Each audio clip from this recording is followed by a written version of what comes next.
Olá, turma, bom dia. Hoje nós vamos falar sobre pronomes pessoais, mas com função sintática, ok? Vamos falar de pronomes com função de objeto e de sujeito e vice-versa. Ok, como nós já conhecemos na língua portuguesa, né, o sujeito é sempre aquele que está em evidência, ele vem em primeiro plano em uma frase, e o objeto normalmente é o que? É o complemento verbal. É aquilo que completa um verbo. Ok, então vamos analisar aqui.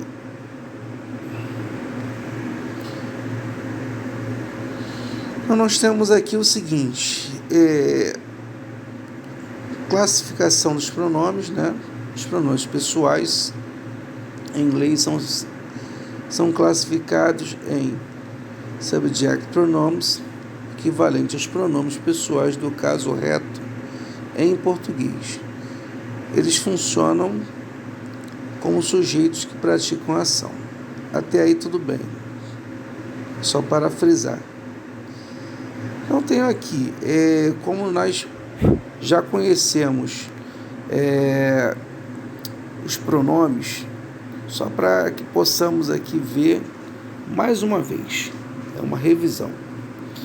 Então os pronomes I, you, he, she, it, we, you e they, tá? E algumas vezes nós vamos ver algum desses pronomes aqui como também pronome em função de objeto. Esses aqui, por acaso, são os pronomes com função de sujeito, ok? Então tá lá. Object pronouns. Então os object pronouns, eles terão função de objeto, vão complementar um verbo, ok? Então nós vemos aqui, ó, me, you, him, her, it, us, you e them. Todos eles aqui cumprem função de objeto. Mais importante do que saber seus nomes é entender seus nomes devido à sua posição em uma frase. Então, eles podem ter, digamos que, significados às vezes iguais quando nós traduzimos para o português, mas a escrita é diferente por causa da sua posição em uma frase. Por exemplo, olha, o pronome I, que é um subject pronoun, e o me, que é um object pronoun, dependendo da posição, pode significar eu, tanto um quanto o outro, ok? Então, eles são escritos de maneira diferente. O pronome you, ele vai ser escrito do mesmo jeito, tanto como sujeito como objeto, ser you. O pronome it, a mesma coisa. Ele pode exercer função de sujeito e também pode exercer função de objeto. Vai depender do seu posicionamento. A escrita vai ser a mesma, mas vai representar uma função sintática diferente. Então tem uma observação, note que isso aqui eu já falei, né? Não preciso repetir, só para ver o que dizer aqui, ó. Os pronomes you e it podem desempenhar o papel de sujeito e objeto. Isso já foi falado. Exemplos. Muito bom nós aprendermos através dos exemplos. Isso facilita e muito. Ganhamos bastante tempo. Pronomes com função de sujeito, que são subject pronouns. Aqui nós temos algumas frases. I prefer the vegetables instead of meat. Eu prefiro os legumes em vez de carne. Então aqui, I.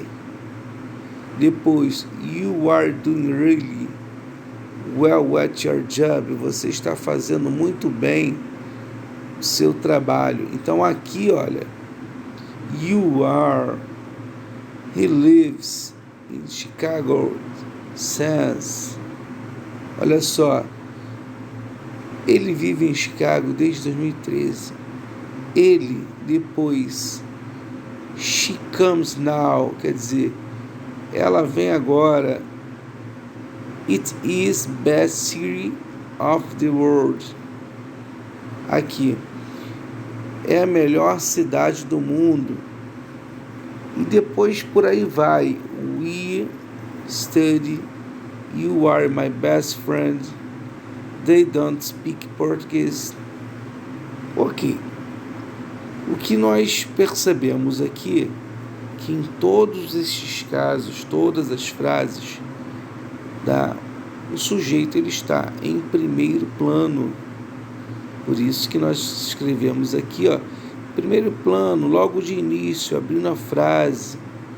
Quem é o que, quem faz o que é o sujeito. Sempre é pergunta, quem chegou, né? Aonde? Quem é fulano, quem é ciclano? Quem exerceu tal função?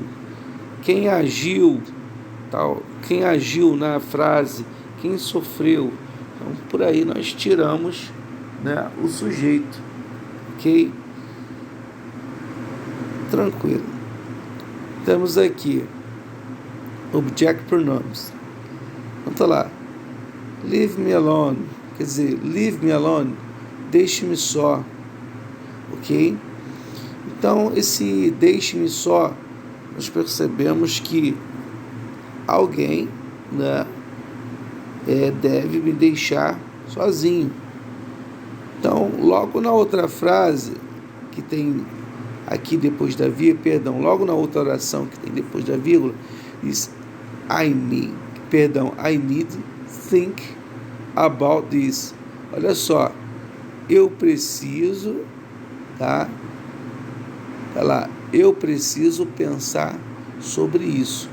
Então aqui eu percebi que na mesma frase tem um object pronoun e um subject pronoun.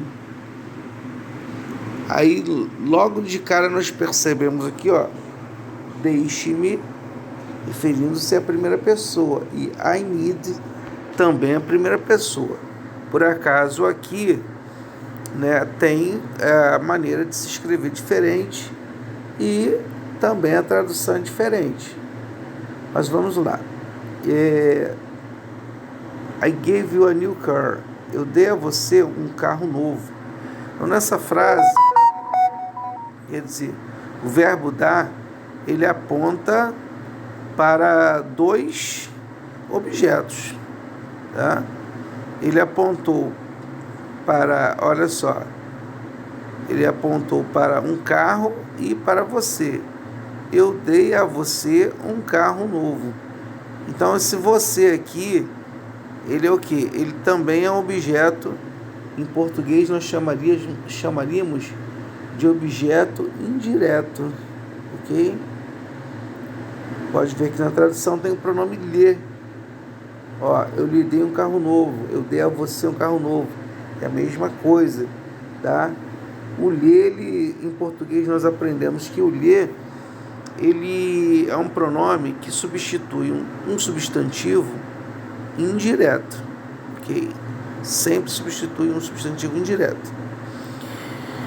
Ok, I told him about my husband. Olha, eu disse a ele, né? Eu falei para ele sobre meu marido.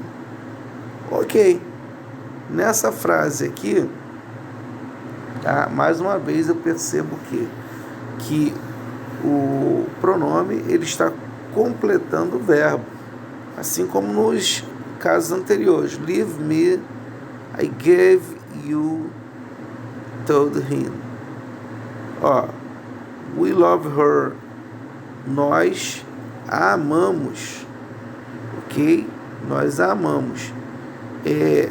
Aqui, ó, tá, nós amamos ela. Em português não fica bonito alguém falar desta maneira, né? Nós amamos ela. A língua portuguesa, ela neste caso aqui, ela dá preferência o que há uma substituição de pronome. Em vez de usar o ela, eu uso o pronome pessoal do caso oblíquo. Mas isso é em português. foi colocado aqui desta maneira para que pudéssemos entender melhor, tá?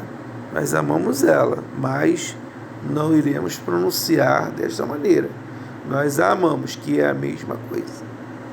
Ok. Mais uma vez aqui, ó, esta é nossa casa e nós construímos em 2003. Ó, esse it, construímos o quê? Ela, que é a casa, ou a nossa casa.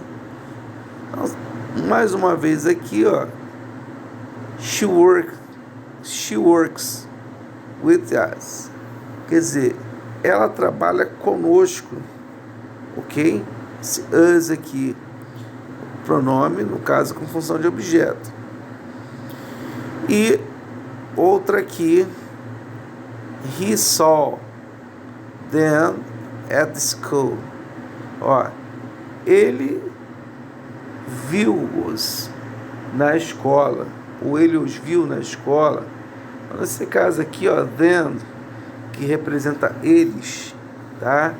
Aí vamos ver aqui o que é o diferencial. Eles, em inglês, como de um modo generalizado, se fosse escrever, colocaria they, T-H-E-Y. Mas aqui, como exerce função de objeto, o significado em português é o mesmo, eles. Só que a escrita é diferente, porque ele fica numa posição diferente, como complemento de um verbo. Ó, ele viu o que? He saw, ele viu eles, ou ele os viu. Ok, não é tão difícil, não é tão complicado, ok? Então, nós temos aí sujeito, ou melhor, pronome com função de sujeito, escrevendo-se de uma maneira, e pronome com função de objeto, escrevendo de outra maneira. Lembrando que o sujeito, ele fica num posicionamento, ele é quem exerce ou quem sofre uma ação, e o objeto, ele é sempre o que? Aquilo que completa um verbo. É um complemento verbal. Então, vendo assim, fica mais fácil, né? Então, lembrando aqui que sujeitos são os pronomes pessoais do caso reto: I, you, he, she, it, we, you e they.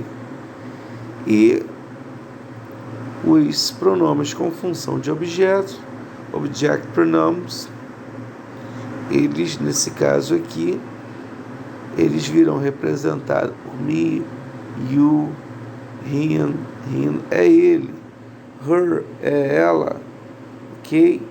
Depois it, que pode significar ele ou ela, sendo neutro.